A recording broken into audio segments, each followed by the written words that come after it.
President Joe Biden had some tough words for Ron DeSantis in his response to the COVID-19 Delta variant, but the Florida governor isn't lying down.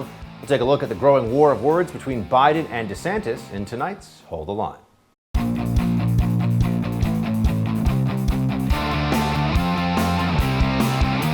Welcome to Hold the Line. I'm Buck Sexton. You've got Ron DeSantis as the leader of the free state of Florida squaring off against lockdown Biden and all of the madness of the Democrats right now. Well, let's just start with what Biden wants to tell everybody. What's his pitch? It's essentially states should not be allowed right now to protect the freedoms of the individuals who live within their borders.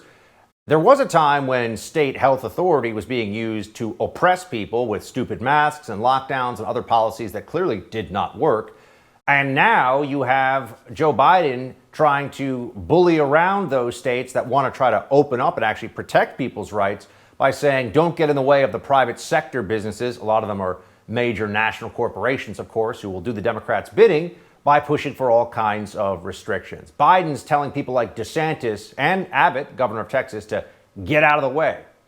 Florida and Texas account for 1/3 of all new COVID-19 cases in the entire country.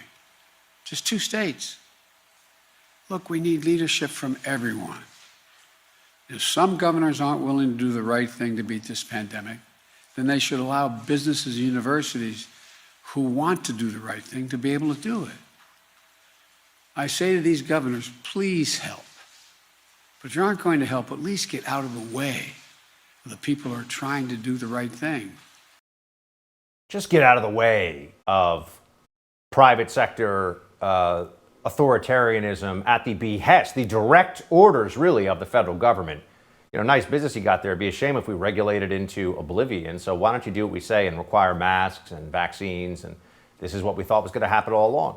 The same way that the White House tries to work with social media companies, as you may have seen, to determine what is acceptable discourse around COVID-19 and the lockdowns and all the rest of it. Now you have a White House that's trying to say, well, even in states where the people have voted for representatives who don't want to continue with mandates and lockdowns and all the rest of it, private businesses should be allowed to do it. Well, hold on a second. Private businesses are regulated by the state in all kinds of ways, right?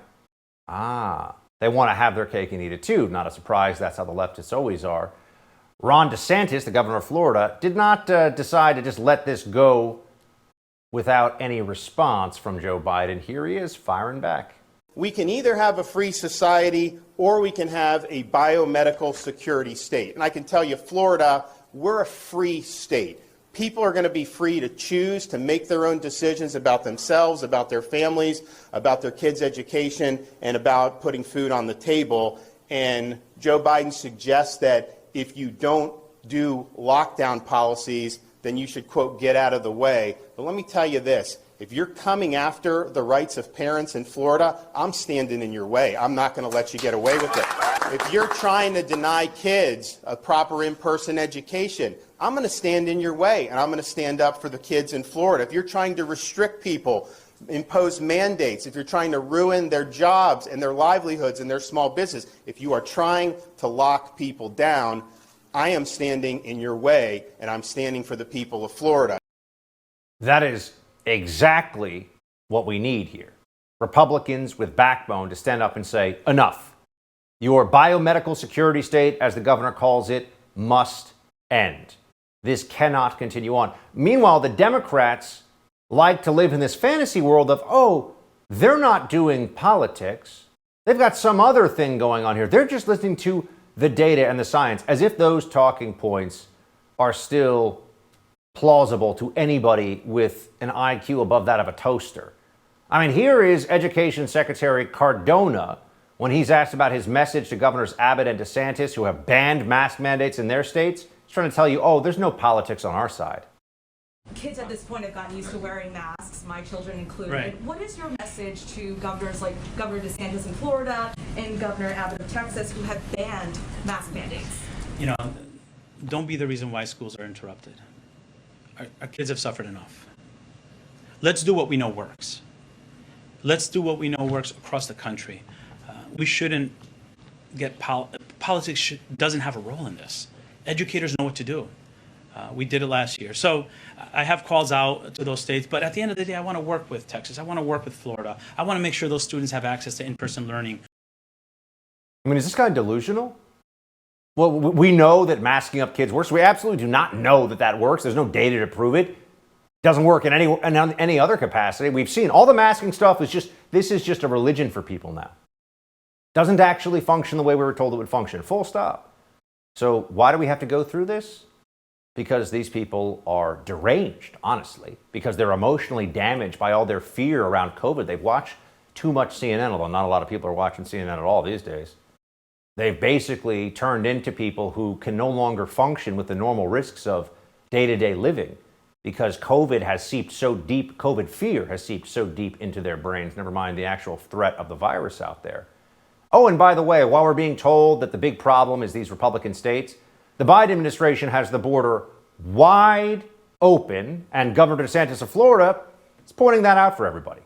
Joe Biden has taken to himself to try to single out Florida over COVID. This is a guy who ran for president saying he was going to, quote, shut down the virus.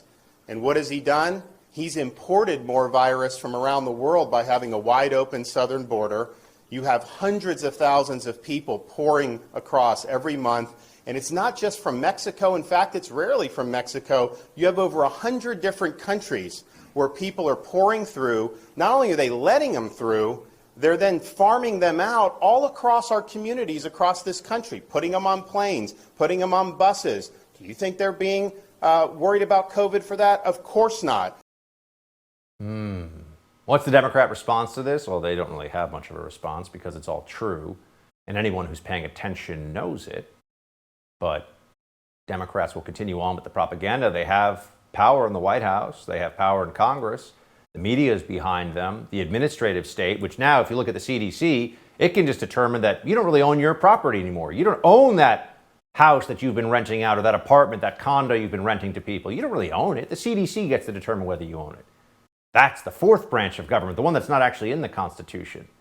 But if you're wondering how hypocritical and dishonest are the Democrats in this whole process of trying to bring us out of the fear pandemic that we are currently in, just remember that right now they're saying if you don't get vaccinated or you have any concerns about whether you should be vaccinated, whether it's even meaningful for you, say if you've already been infected, if that's how you feel, you're a bad person. That's the messaging. Meanwhile, when Trump was the president and Operation Warp Speed was underway and Trump was promising a record-breaking vaccine for everybody, here's the kind of stuff that Democrats were saying last year.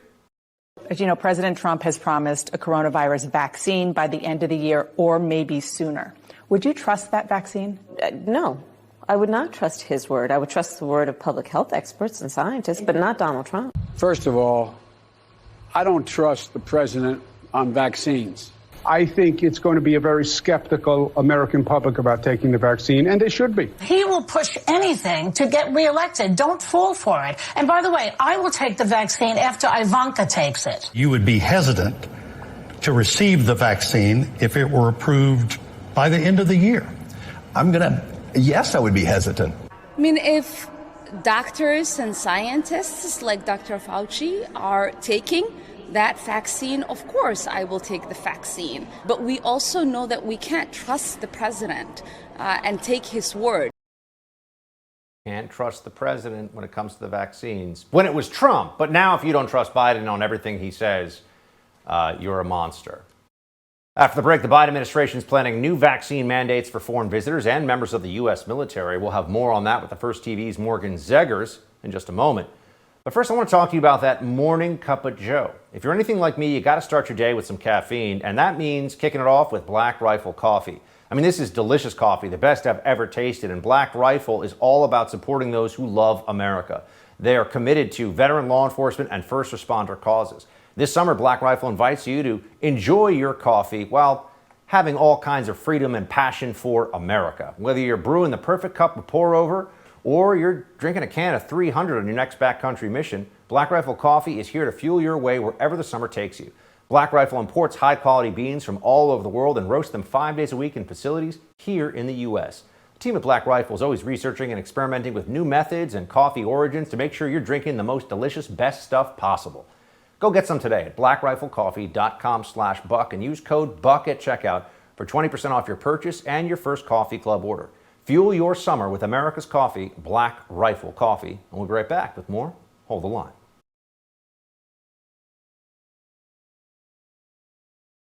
The Biden administration is developing a plan to require foreign visitors coming to the United States to be fully vaccinated as part of an effort to eventually lift travel restrictions that bar much of the world from entering the U.S. This as the Pentagon is expected to announce a mandatory vaccine policy tomorrow requiring that 1.3 million active duty members get the shot, even though the vaccine has yet to be fully approved by the FDA. Here with reaction, founder of Young Americans Against Socialism and a contributor here at The First TV, Morgan Zegers. Morgan, good to see you. Thanks for having me back, Buck. So it's getting more aggressive out there from the vaccine mandate perspective. In fact, here is a piece written in The Atlantic that said that unvaccinated people need to bear the burden beyond limiting the coronavirus's flow from hotspots to the rest of the country. Allowing only vaccinated people on domestic flights will change minds too. Initially, I believe this story's headline was put the unvaccinated on the no-fly list, like we're all members of Al-Qaeda if we haven't been vaccinated. It's pretty shocking stuff, Morgan, but some of us kind of expected it. Yeah. No, that actually really shocked me then, because I need to fly and I'm not getting vaccinated, Buck. It's not going to happen. What really? So this is fascinating to me. What is your plan for? I mean, I'm here in New York City. And I'm being told that in a couple of weeks, unless I can show my papers, remember, ID for voting, evil, racist, not allowed. Vaccine, vaccine papers, so to speak, or whatever it is, a QR code, or that's totally fine, because Fauci says so. But I'm going to be barred from bars, restaurants, movies. Not that I go to the movies anymore, but you know what I mean. Public accommodations, maybe even some workplaces. So what are you going to do if that happens where you are? I have no idea what I'm going to do. I know for me and most of the people in my life, we are no longer going to businesses that would even try to require only vaccinated from being able to get their services. We're just not interested in it. Same thing with supporting companies that are going to require their employees to get vaccinated. I have two thoughts on this. First of all, this is coming down to force versus choice. It's going to be very apparent soon that the more conservative people in America are actually the more pro-choice people in general. I know it's usually the term for abortion, but when it comes to making choices for yourself, we are really the choice side versus the force side, which is the left. The second thing is I can't believe we're even talking about this as they let hundreds of thousands of people just walk into our country maskless and COVID positive. I don't know if you just saw a headline. I saw it this morning. One Texas town has over 7,000 people that have been released that are COVID positive. And it's just insane at this point. I'm down here in Texas, and to know that there's COVID positive people walking around that came here illegally while I'm told that I might not be able to fly domestically to just do my own work because I'm not vaccinated and I'm 24 years old. It's a little frustrating. The White House announced that COVID-19 vaccination status for student athletes will be incorporated in sports physicals and that pediatricians will be sent to speak to parents at schools in an effort to boost vaccination among children ages 12 and up. What do you make of this? I cannot believe this. And I've had people that come to me, and I don't know if you've ever been asked this, but they say, how come you were so excited to celebrate Trump achieving this vaccination and now you won't get it yourself and you and the rest of the conservatives won't do it? And I tell them it's very great that we have this vaccination for people who are at risk of getting COVID and dying, for the elderly, for my grandparents, because for them, it's better to take the vaccine instead of dying of COVID versus taking the vaccine and potentially getting a symptom down the road from this non-approved vaccine. So for me, a healthy 24-year-old, I'm not going to do it. And the fact they're doing it to our kids is shocking, but it's also not shocking, Buck, because they're allowing kids right now to take gender-changing chemicals and basically become sterile as teenagers just because they think they want to be the other gender. So none of it really makes sense. And in general, the left is just completely anti-science. And so none of this should shock us. We just need to be more prepared and actually fight back on the constitutionality of all of this, because they are, once again, the side of force, and they are showing it. They are exposing themselves, and we need to act and react to this accordingly. I mean, the White House put out this statement that said for young people, getting vaccinated right away is the best way to get back to things they love, like playing sports, completing their studies, spending time with friends and loved ones. That was out of the White House. The data is very clear on teenagers being at almost zero risk from this. What is the White House doing here? Like, what is the mentality that's making them think they need to have a public information campaign, propaganda campaign, you could say, where they're trying to convince all the parents out there to get their 13, 14, 15-year-olds vaccinated so otherwise they can't compete in sports, they can't actually enjoy their lives? Well, it's kind of funny that they're saying this now as if we're going to believe them anymore when they had told all of these people that if you get vaccinated, you can go out. You don't have to wear a mask anymore. And they've already walked back that promise. And so how can you believe it? I have a theory that all of these kids that are growing up in this era of COVID are going to grow up one day. And my hope is that they will have the ability to critically think for themselves as adults and say, what did the adults of our generation when we were kids do to us? What did the authority do to us? What did the government do to us? And hopefully they come out of this more questioning of authority in general and understanding that what they say isn't always true.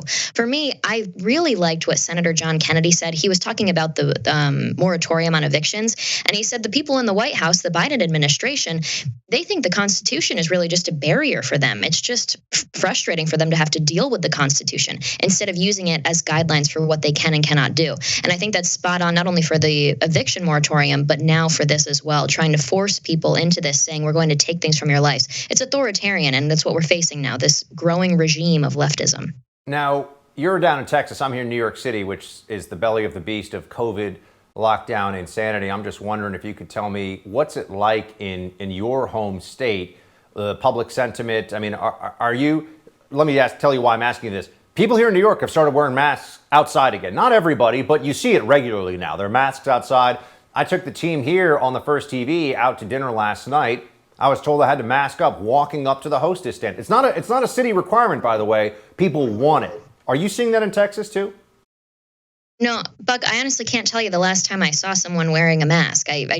We don't do it. We live our lives. I remember months ago, I would go to this workout class with these women every morning, dozens of us, and we would all have such a great time and then go about our lives after the morning workout class. And then I'd go and see on the news that there were children that were going to be forced to go to summer camp outside wearing masks. And so the differences between these states are just insane to me. And I feel horrible because there are places where people are just living their lives, and there's other places where they're being so scared into complying that they're willing to do whatever it takes, whatever the government says will save lives. I don't fall for it anymore. In Texas, we don't fall for it. Really, the only time I see masks now is going to the airports. And if you remember, just a few weeks ago, they were saying they were going to probably end the mask requirements in airports. And now, because of the Delta variant, it's suddenly back again. And now we have to lock down already. It's so weird how quickly this has changed.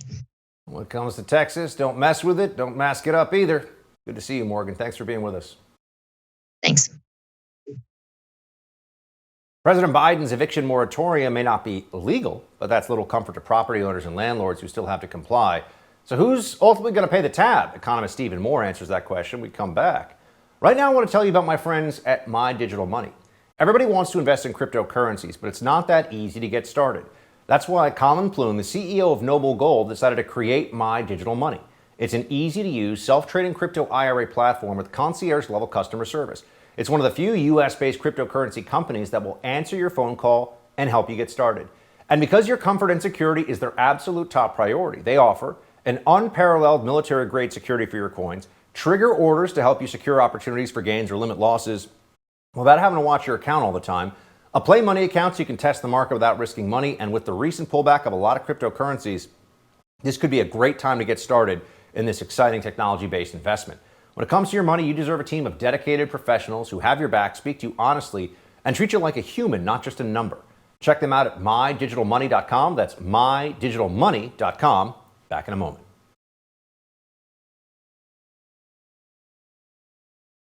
A nationwide eviction moratorium issued by the Trump administration ended on July 30th, but under pressure from the progressive left, the Biden administration has instituted a new freeze set to expire on October 3rd. While the administration seems unclear on whether or not the new rule is legal, though the Supreme Court did actually tell them that it's not, what is clear is the moratorium will continue to have a real impact on landlords and property owners, many of whom are part of a middle class that's already struggling to keep up with payments on their properties. According to the most recent numbers from the Federal Reserve, total household debt rose by $313 billion to reach $14.96 trillion in the second quarter of 2021. Mortgage balances, the largest component of household debt, rose by $282 billion. So who's really paying for the federal government's eviction moratorium? Here is the senior contributor at FreedomWorks, Stephen Moore, to join us. Stephen, thanks for being here. Thank you. So just tell us in economic terms, why is this a bad idea? I don't like it, and I have my version of why it's a bad idea, but people say, oh, well, why don't we just let people stay a little longer? You know, COVID's been rough and the economy's having a tough time. What's the downside? Tell us about it. Well, there's an economic and there's a constitutional downside on this.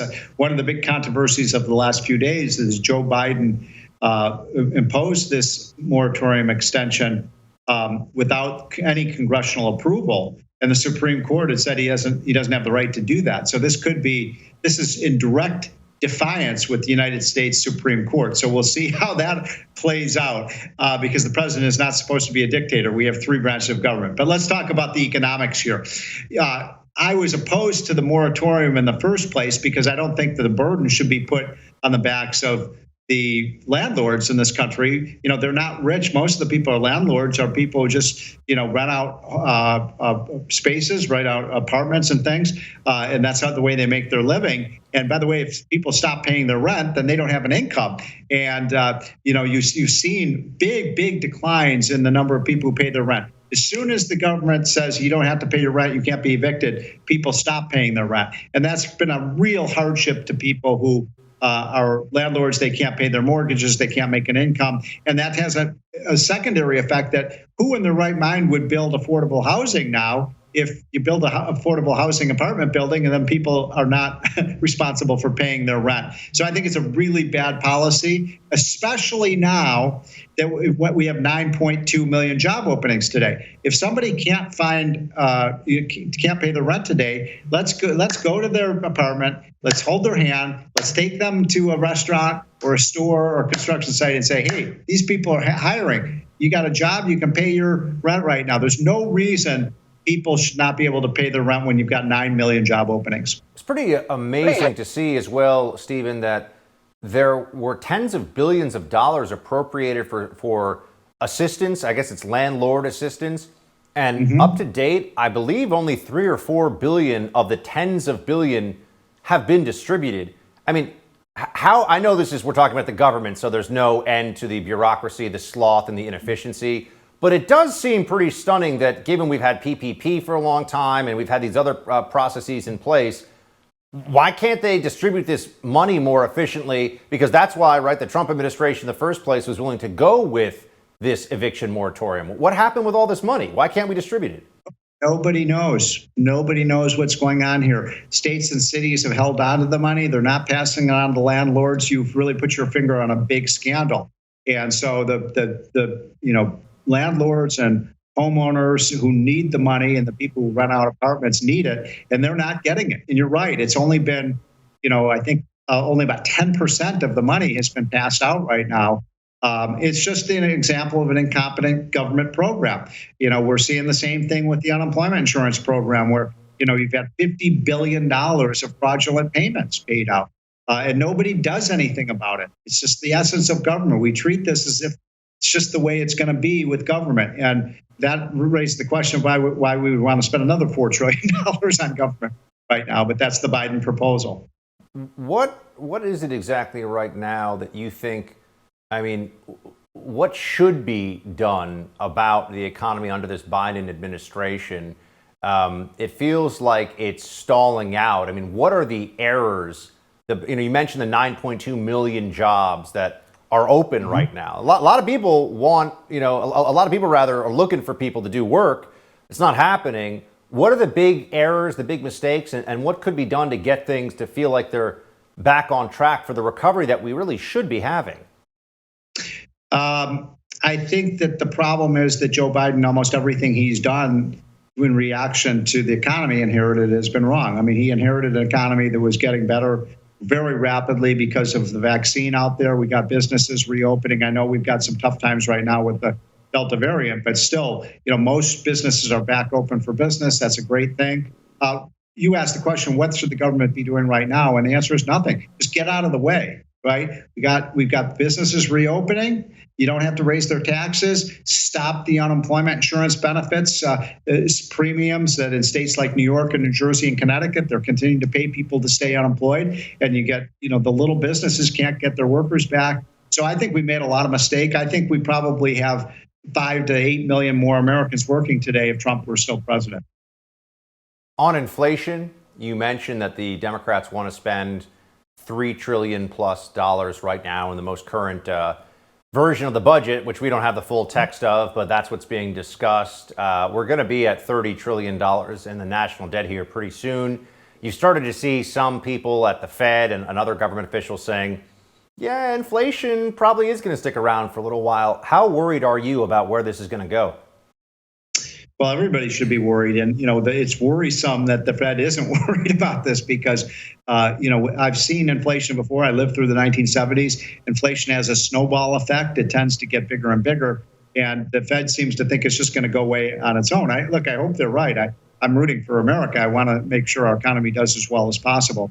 But I think as a precautionary principle, we should be taking some steps to move away from the zero interest rate policies. And the Fed has been flooding the economy with money. But by far the most important thing, if we want to keep inflation under control, is to not borrow another $4 trillion because that's money that will be printed to pay for all of this spending. And that just means your paycheck shrinks because there's so much other money out there in the economy. It means rather than when you go to the grocery store, things costing maybe $82, now they cost $100. And people are feeling that every day, especially people at the bottom. So let's not print more money right now. And a $4 trillion spending bill at this point, I think would be catastrophically wrong. And it would lead to much higher inflation. Stephen, thanks for sharing your insights here. Good to see you. Thank you. Anytime. A bombshell report sheds new light on the origins of the COVID-19 virus and points the finger directly at the Wuhan Institute of Virology. National Pulse investigative reporter Natalie Winters is going to join us next with the details. But first, let's talk about investing. If you've ever thought about investing in real estate, I want you to take me up on this recommendation right now. Visit doneforyoubuck.com where you can learn more about my friends at Done For You Real Estate. If you haven't checked them out yet, let me make this easy for you. These guys have found a way to make real estate investing straightforward, and their system flat out works. I know because I'm using it. It allows everyday, hardworking Americans like you and me to finally own investment real estate without all the risk and difficulty of doing it on your own. I can't tell you in strong enough terms during this 60-second commercial how important it is you check these guys out. So how about this? If you visit doneforyoubuck.com, at the top of the page is a podcast interview I did with Done For You Real Estate, where you can hear about my experience with their company in my own words. I mean, I'll tell you about it in detail in this podcast, picking the city, the house, getting the broker, the loan, even getting a tenant in place so I get that free cash flow coming to me every month. Visit doneforyoubuck.com, listen to the podcast interview, and give my friends a chance to show you what they can do for you. We'll be right back.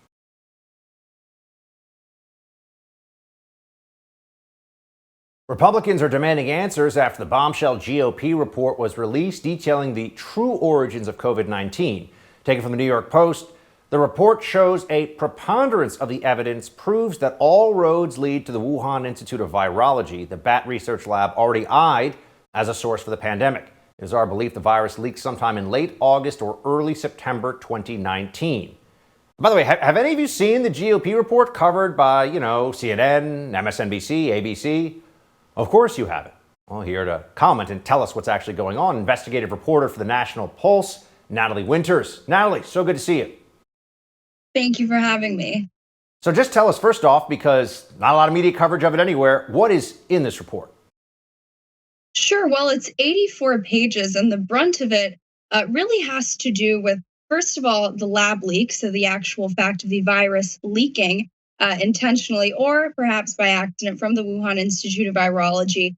A really important component of that, which the report really dives into, is what they refer to as genetic modification. At the National Pulse, we like to call it the weaponization of certain viruses. And what we're talking about is, of course, gain-of-function research, which people may be familiar with, and that Senator Rand Paul has pressed Anthony Fauci many times on this really risky type of manipulation and making viruses more lethal, more virulent, and really more deadly to humans. And the last, and I think really the most important part of the report has to do with, as you say, the greatest cover-up in human history. And it calls out some names, whether it's people like Peter Daszak or a host of other scientists who've been working in establishment scientific circles, such as the Lancet Journal, who really have run cover for the Chinese Communist Party since day one of the outbreak, even before the virus was released, saying that, oh, there's no chance, there's not a single ounce of possibility that this virus could have any sort of origin other than being natural. So really it's propaganda, it's talking points that are coming straight from Beijing. And this report, while I think that they could have pressed for more actual response in terms of holding people accountable, not just the Chinese government, but people who've actually kind of run cover for the Chinese regime, it really does a nice job of laying out the different planks of evidence that prove that this virus did indeed come from the Wuhan lab. It seems pretty noticeable that a report like this on, as you put it, the greatest cover-up perhaps in the history of, I don't know, humanity, would get some attention in the media, especially because COVID is right back at the very top of the headlines all across the board. But are we missing something here? Because my team looked around for news clips on this at the major cable channels like CNN, MSNBC, put Fox aside on this one for a second, or any of the big Democrat-aligned websites like the New York Times, the Washington Post. It feels like there wasn't a lot of coverage of this report. Is that what happened?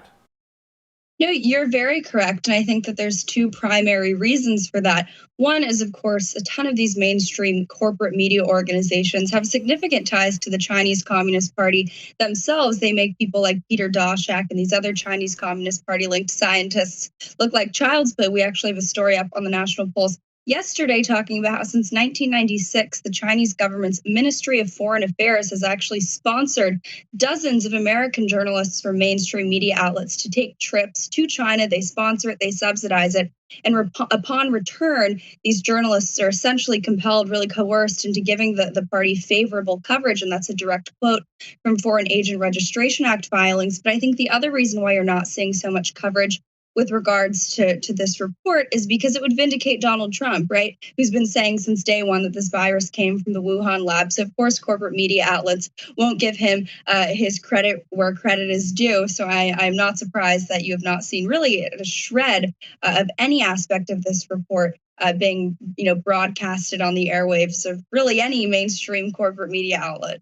I know that also Fauci's ties to the funding of the Wuhan lab is something that you are covering at the National Pulse, and there's a piece up, which I know you wrote, a database proving how Fauci-funded Wuhan lab has been taken offline. And you write, the National Institutes of Health database tracking U.S. taxpayer-backed research grants, including the controversial award from Mr. Anthony Fauci's agency to the Wuhan Institute of Virology, can no longer be accessed. Among the agencies included in the registry is the Fauci-led National Institutes of Allergy and Infectious Disease, NIAID, which has come under scrutiny for funding gain-of-function research at the Wuhan Institute of Virology.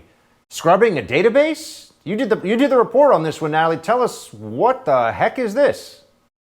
I know it's not just that scientists like Fauci were funding Chinese Communist Party-run labs. They're quite now literally emulating them in the sense that they're taking down databases, erasing evidence, really deleting these studies. Particularly, what's really interesting is one grant, which was a $3.7 million grant titled Understanding the Risk of Bat Coronavirus Emergence. And this is the study that Rand Paul has repeatedly pressed Fauci on. This is where you see, really in the study's own words, money, taxpayer dollars, going directly to researchers at the Wuhan Institute of Virology. There's about 30 studies that fall under this, 7-figure grant. And you now can no longer click on that grant and look at the certain studies that were published under that. But it goes for the whole entire database, which is, of course, an NIH.gov taxpayer-funded a web page. So this really is, I think, a prime example of memory holing. Evidence, cold, hard facts. And keep in mind, there was just a scientist who's been funded by Anthony Fauci since the early 1990s who just put out a paper in a peer-reviewed journal saying that he wants to make it a federal hate crime to criticize scientists like Fauci, to criticize cover-up artists who masquerade as scientists like Peter Daszak. So what you're seeing really is the emergence of this kind of scientism. As you say, the mainstream media outlets, they won't attack Fauci because he's kind of become a deity in the scientific and establishment world. Just wondering if you could give us an update on where does the supposed international investigation, which of course relies entirely on Chinese Communist Party acceptance and say so. But where does that investigation about the origins of COVID-19 that supposedly has brought together the international scientific community stand at this point? So there's some ongoing debate about a second round of a World Health Organization investigation. The Biden regime, as we like to call it at the National Pulse, has thrown their support behind it.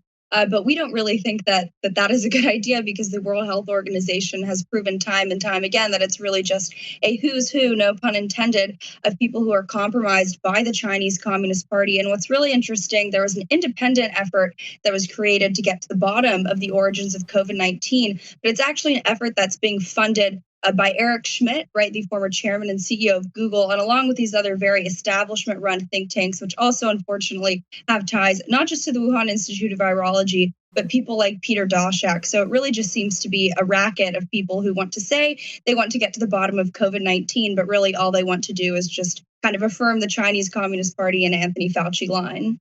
Natalie, great work on this one. We'll have you back soon to follow up. We appreciate it. Thank you. Representative Cori Bush, again calling for police to be defunded, only this time she sounds like a huge hypocrite. We have the video for you in tonight's Quick Hits. But first, I want to talk to you about the newest sponsor we have here on Hold the Line, My Digital Money. Everybody wants to invest in cryptocurrencies these days, whether it's Bitcoin, Ethereum, or any of the dozens of tokens out there, but it's not that easy to get started.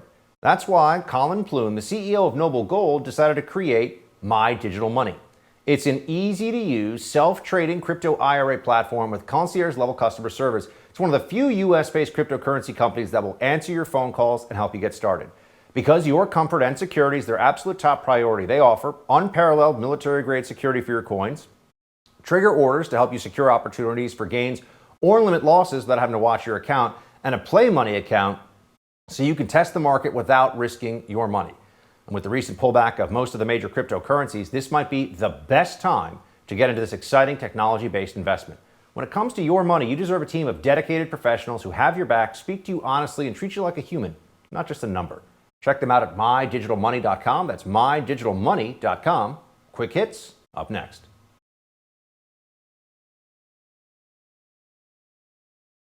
Representative Cori Bush wants security to protect her, but not Americans, not everyday folks, of course. And Trump blasts the woke U.S. women's soccer team. Let's get into Quick Hits. Let's do this right now. Cori Bush, first off, as you know, she was camping out on the steps recently of the Capitol demanding an extension of the eviction moratorium. She got her way. But she's also a very vocal advocate of defund the police, which is pretty remarkable when you consider the fact that now we've had over a year of the results of defund the police playing out across the country. It has turned into a whole lot more people, particularly and disproportionately minorities, being shot and killed in major U.S. cities, in fact, in cities all across the country. So we know that defund the police was a disaster. It's a terrible idea. It's perhaps the dumbest political slogan the Democrats have adopted in living memory, although walls don't work was pretty close. But Cori Bush, member of Congress, wants you to know that she's going to pay hundreds of thousands of dollars for security for herself, or rather have the taxpayer pick up the tab, I'm sure, but still needs to push for defunding the police for you. You don't get to be safe. She does. The thing, I won't let them get that off. You can't get that off. I'm going to make sure I have security, because I know I have had attempts on my life and I have too much work to do. There are too many people that need help right now for me to allow that. So if I end up spending $200,000, if I spend $10 more on it, you know what? I get to be here to do the work. So suck it up, and defunding the police has to happen. We need to defund the police and put that money into social safety nets. This is perfect. Here you have a Democrat member of Congress, paid, of course, her salary paid by the taxpayer, who's letting you know $200,000 of security for her, fine. You don't get police at the level you need for your neighborhood to be safe if you live in a major city that's controlled by Democrats, at least. Tough. She's going to be safe. Of course, Democrats always want to make sure they and their families are protected. They also want to make sure you can't have guns to even protect yourself, by the way. So you don't get to have police, and you don't get to have a firearm, a lawfully owned firearm, in Democrat zones like New York and Chicago and other places to protect yourself, because it makes them feel good to advocate for these policies and they stay safe while you don't. Isn't that so interesting? Trump, still out there dropping Trump statements. You got to love it. On the U.S., well, this was a classic. Oh, God, I miss him. I would tell you, I miss the guy. I really do. The news cycle was so much more fun when the Trumpster was full steam. But here he is on the U.S. women's soccer team. As you know, a bunch of them took a knee. If our soccer team, headed by a radical group of leftist maniacs, wasn't woke, they would have won the gold medal instead of the bronze. Woke means you lose. Everything that is woke goes bad, and our soccer team certainly has. There were, however, a few patriots standing. Unfortunately, they need more than that, respecting our country and the national anthem. They should replace the wokesters with patriots and start winning. I think the Trumpster makes a lot of sense here. I don't know if we could really say that, who cares about the analysis of the performance of the athletes and how it compares to, or how it would necessarily stem from their taking the knee. Yeah, I'm with Trump on this one. You take a knee, and we're not supporting you the same way. Whatever your sport, whatever your gender, doesn't matter. You take a knee when you're representing the United States. Look, I just say it. I hope that the other teams beat that team because they should learn a lesson, and that clearly happened with U.S. women's soccer. So no big shock there. CNN is a place run by bad people, and you should know that, and they make bad decisions, which is not surprising. Jeff Zucker, who is the little tyrant king of CNN, put out a memo. In the past week, we've been made aware of 3 employees who are coming to the office unvaccinated. All 3 have been terminated. Let me be clear, we have a zero tolerance policy on this. Zero tolerance. You go into CNN unvaccinated, they will fire you. Wow, that's pretty astonishing. And I'm sure employees who have had COVID and therefore medically have no need actually for the vaccine based on the data that we have up to this point, do you think that CNN makes an exception for them? Do you think that CNN says, you know what, we'll back off of them? No, of course not. CNN, I'm sure, insists that everybody must be fully vaccinated, and they will fire you if you are not, because the wokeness virus has taken over CNN, and Jeff Zucker doesn't care what the medical data actually says. Speaking of the medical data, Newsweek had this: the doomsday variant, COVID keeps mutating into scary new threats. How worried should we be? I don't know, Newsweek. Maybe we should just all curl up in our beds under the covers, never go outside, and just hope that Dr. Fauci will keep us safe. Hope that Dr. Fauci will save us all. This kind of panic porn is appalling, but unfortunately it is effective for the left to continue to push this stuff, because if people are scared, they're compliant. If they're compliant, they're easy to mobilize as part of a collective. If they're mobilized as part of a collective, they can do what the Democrats want them to do. And that's how they view it. That's it for tonight's episode of Hold the Line. Hope you enjoyed it as much as we enjoyed doing it. The No Spin News with Bill O'Reilly is up next. Shields high.